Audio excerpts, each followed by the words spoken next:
బాగా చెప్పారు. అదే ఇప్పుడు చెప్పినట్టే చెప్పండి సార్. ఇంతకుముందు మేము నాకు వదిలింది 2008 నుంచి కూడా మేము పప్పాయి ఫీల్డ్ చేస్తున్నాము. వేరే వెరైటీలు ఎన్నో వెరైటీలు వచ్చినాయి, చేస్తున్నాము.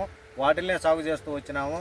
అవి రాను రాను క్రమేపీ ఈల్డింగ్ తగ్గుతుంది, కాయ క్వాలిటీ తగ్గుతుంది, చెట్టు యొక్క పరిమాణం ఎక్కువ కాలం నిలబడకుండా త్వరగా పాడవుతుంది. కానీ మనకి ఇప్పుడు ఈ వెల్కమ్ సీడ్ ఈ సంవత్సరం మాకు పరిచయం చేశారు. ఈ పంట పెట్టిన దానివల్ల మాకు కీపింగ్ క్వాలిటీ కానీ ఈల్డింగ్ కానీ ఎటువంటి సైజు తగ్గకుండా కాయి 1 year నుంచి 1.5 year వరకు కూడా చెట్టు యొక్క గ్రోత్ తగ్గడం లేదు, కాయ గ్యాప్ పోకుండా బాగా వస్తుంది. మాకు మార్కెట్కి కూడా చాలా బాగుంది ఈ వెరైటీ. మార్కెట్లో మా చుట్టుపక్కల మార్కెట్ చెన్నై కానీ బెంగళూరు కానీ ఎక్కువ మంది చాలామంది ఇదే అడుగుతున్నారు. దీన్ని మార్కెట్ చేసుకోవడానికి కూడా మాకు చాలా అనుకూలంగా ఉంది. అందులో మాకు ₹4 ఎక్కువ అంటే కూడా మాకు చాలా సంతోషంగా ఉంది. ఈ కాయ వరకు ఎక్కువ మంది చాలా వరకు మేము రైతులకు ఎక్కువ ప్రిఫర్ చేయడం కానీ మేము వేయడానికి కానీ చాలా ముందుకు వచ్చి చాలా సంతోషం వ్యక్తం చేస్తున్నాము.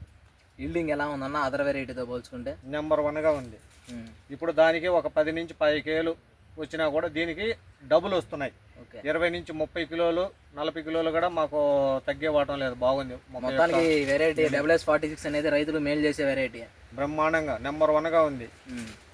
కాయి మాగినా కూడా అది ఒకవేళ పక్వానికి వచ్చిందంటే తొందరగా డ్యామేజ్ అవుతుంది. ఇది మాకు మార్కెటింగ్ చాలా దూరం వెళ్ళడానికి కూడా బాగా పని సహకరిస్తుంది వెల్కమ్ వెరైటీ.